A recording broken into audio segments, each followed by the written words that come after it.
Hey guys, in the last video we discussed about what is user agent, what are the common user agent red flags, and in this video we are going to talk about user agent spoofing.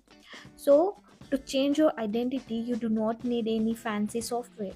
You just have to right click and hit inspect.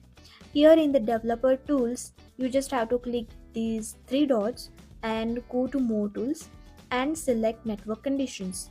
Here you can see there's one checkbox for use browser default, and you just have to uncheck that box and pick a device. So we will go with Safari on iPhone. Here now you have to refresh the page, and just like that the website thinks I am on a mobile phone. Developers use this to test sites, but attackers use it to bypass security filters. But the secret is your browser is a terrible liar. Let's go to browserleaks.com IP page to see the truth. This is the IP page and it says I'm an iPhone. The label is successfully spoofed, but now we will take a look at JavaScript page. Here you can see the user agent is iPhone, but if you take a look at navigator.platform, it says something else.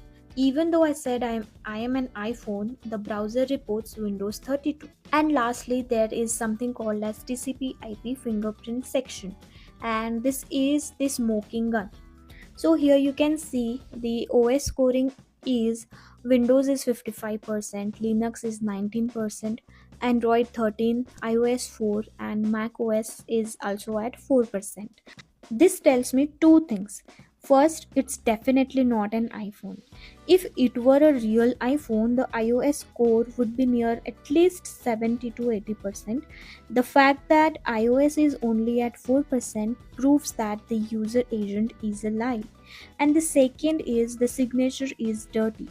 Sometimes VPNs or proxies, or sometimes even your router, can change these packet values. And this is why we do not just look at one page.